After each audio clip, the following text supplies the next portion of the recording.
Zaburi ya 119 mstari wa 62.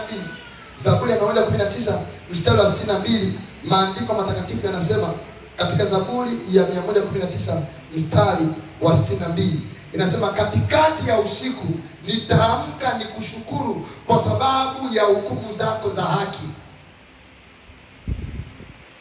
Amerudia hiyo katika 164. Mara 7 kila siku na kusifu kwa sababu ya hukumu yako, ya hukumu za haki yako. Hukumu zako za haki zinanifanya niamke katikati ya usiku nikushukuru, na mara 7 kwa siku ninatoka kukusifu kwa sababu ya haki ya hukumu yako. Inazungumzia neno la nani? Nazungumzia neno la Mungu. Bwana asifiwe sana. Ukiangalia maagizo ya wana wa Israeli, Mungu aliwaagiza maneno yote ya Torati. Mnapaswa kuwaketisha watoto wenu chini na kuwafundisha, miyatafakari mnapokuwa mnatoka njiani kwenda shambani, mnapokuwa mnalima, mnaporudi kukaa na watoto wenu. Yawekeni katika vipaji vya nyuso zenu, yabandikeni katika miimo ya nyumba zenu. Maagizo ya Bwana ni mambo ya kukumbuka, ni mambo ya kufuatilia, ni mambo ya kuyaishi kama mtu atafanikiwa katika maisha yake hapa duniani. Haleluya. Bwana Yesu asifiwe. Nataka katika mambo mengi ambayo tunayasema kuhusiana na neno la Mungu, ukisoma maandiko matakatifu utajifunza vitu vingi sana kuhusiana na neno la Mungu.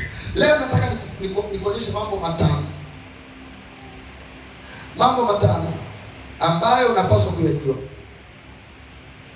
kwa habari ya neno la Mungu. Sijui kama muda utatosha, tuseme mambo manne. Mambo manne leo ambayo unapaswa kuyajua. Ukiyajua haya na ukayaacha, shauri yako. Binadamu ni kiumbe cha ajabu sana. Ndio maana watu siku ya mwisho wataenda jehanamu ya moto. Unajua ni kwa nini? Kwa sababu ya uhuru wa kufanya maamuzi. Mungu alipomuumba mwanadamu, alimuumba na kitu kimoja cha hatari sana, kinaitwa dhamiri. Dhamiri ni ule uhalali wa binadamu kwa utashi wake kufanya maamuzi kuhusiana na maisha yake bila kuingiliwa na shetani, bila kuingiliwa na Mungu. Binadamu ni kiumbe cha ajabu sana. Kwa hiyo mtu aliyeumbwa na Mungu kwa mfano wa Mungu na kupendelewa alipopendelewa kama mimi na wewe, anaweza akaamua siku ya akaamka akamtukana Mungu, akaishi maisha yake kinyume na Mungu.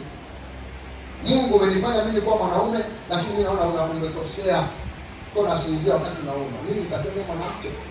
Hivyo anaenda anajifanyia upasuaji, anajitia matiti na maoo. Anakuwa mdada. Anasema Mungu amfanye amekosea. Na Mungu utaona ameshusha upanga kutoka mbinguni, akataa akamkata. Kwa sababu amempa mwanadamu dhamiri, uhuru wa kufanya maamuzi yasiyoingiliwa. Ni ajabu kiasi. Ndio maana watu wataenda jehanamu ya moto. Sio kwa sababu Mungu ameandaa jehanamu ya moto kwa sababu ya watu. Ni kwa sababu watu wameamua wenyewe kumkataa Mungu. Wasijue baada ya maisha haya kila ambaye hana Mungu atakuwa na shetani. Wewe bana katikati. Kwa kule ambako baba yako yupo ndiko utakapokuwa. Kwa hiyo katika swala la maandiko, katika swala la neno la Mungu, hivyo hivyo mtu anapaswa kufanya maamuzi mwenyewe. Hivi vitu mchungaji amevisema mara nyingi. Nataka niamue niwe serious na maisha yangu. Nianze kusoma hiki kitabu na kutafuta maagizo, mahusia, sheria na hukumu za Mungu katika maandiko yake. Kwa sababu katika maandiko matakatifu, katika neno la Mungu kuna hekima ya kulea watoto, kuna hekima ya kibiashara, kuna hekima ya kumtumikia Mungu, kuna hekima ya mahusiano. Hakuna jambo la ustawi wa maisha ya mtu ambalo halipo katika maneno ya Mungu. Na mtu anapaswa kufanya maamuzi binafsi, kwamba kama alivyofanya mtu akasema mara 7 kwa siku nitakusifu kwa ajili ya hukumu zako za haki. Mtu afanye maamuzi kwenye maisha yake, angalau mara moja kila siku, nitatenga muda wa kusoma maandiko ili nisikie Bwana anasema nini kuhusiana na maisha yangu. Ni kitu mtu anaamua. Unaweza kaa hapa ibadani, unakuja na tunakusisitiza tenga muda, anza kuviweka vitu hivyo kwa watoto wako. Mwanao ataishia kuwa mvuta bangi, ataishia kuwa mlevi baadaye, kwa sababu hajasikia mahusia ya Bwana vya kutosha kuyashika, kuyafuata. Utamlaumu tu mtoto, lakini hukumlea katika njia za Bwana, kwa sababu wewe mwenyewe uzijui. Unajua tu kuna Biblia, lakini ni kitabu cheusi kina rangi nyekundu. Lakini tukikwambia tutajie kitabu gani unakijua kwenye Biblia, utasema Nebukadnezar. Kuna kitabu cha Nebukadnezar, hamna kitabu kinaitwa Nebukadnezar. Hujui kuna vitabu vingapi, hujui kinahusu nini, hujui ameandika nini kwenye kitabu hiki. Na unacho unakibeba kila siku na kanisa. Unajiita Mkristo usiyejua Kristo amesema nini. Kama ukiendelea kukipuuzia kitu hiki, unajichimbia shimo mwenyewe. Ukosi muda wewe wa kukaa na kusoma maandiko. Ukosi. Hauwezi ukawa bize kuliko Yesu, ambaye alikuwa na muda wa kusoma maandiko. Yesu mwenyewe aliyenena. Sasa mambo manne ambayo unahitaji kuyajua kuhusiana na neno la Mungu. Nakuwa nakwambia hapa mara nyingi, sijui unaniona zoba juu ya neno la Mungu. Mambo manne nitajitahidi kukutajia haraka haraka unayohitaji kuyajua kuhusiana na neno la Mungu.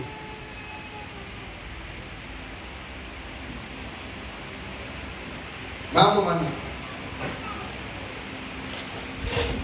Jambo la kwanza,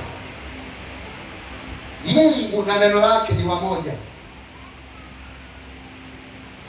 Mungu na neno lake ni wamoja.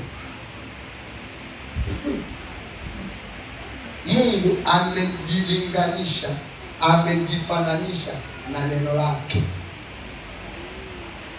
Alichokisema Mungu ni Mungu. Hicho kilichosemwa ni Mungu. Unatakiwa ukione hivyo, ukitazame hivyo, uishi hivyo kama utafanikiwa kwenye maisha yako. Kitabu cha Yohana sura ya kwanza, unajua andiko hilo, mstari wa kwanza mpaka ule mstari wa 4. Maandiko yanenaje? Nasema hapo mwanzo kulikuwako neno, naye neno alikuwako kwa Mungu, naye neno alikuwa nini? Mungu. Yes. Huyo mwanzo alikuwako kwa Mungu. Vyote vilifanyika kwa huyo, wala pasipo yeye hakikufanyika chochote. Sema chochote. Sema chochote. Hakuna kitu kilifanyika nje ya neno la Mungu. Vitu vyote unavyoviona, unavyovijua na usivyovijua, vilifanywa kwa neno la nani? La Mungu. Manake vitu vyote vina asili ya Mungu. Na alifanyaje? Alisema ikawa. Aliona giza, na kwa sababu kuna nuru ndani yake akasema na iwe nuru, ikawa nuru.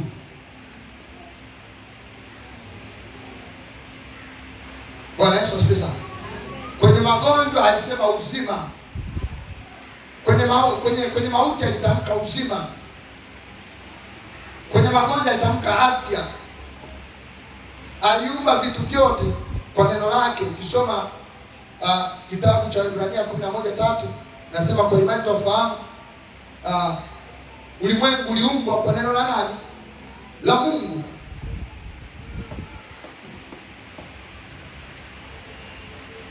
Vyote vinakamilika katika yeye, kwa sababu vimeumbwa kwa yeye, na katika yeye vitu vyote hushikamana pamoja.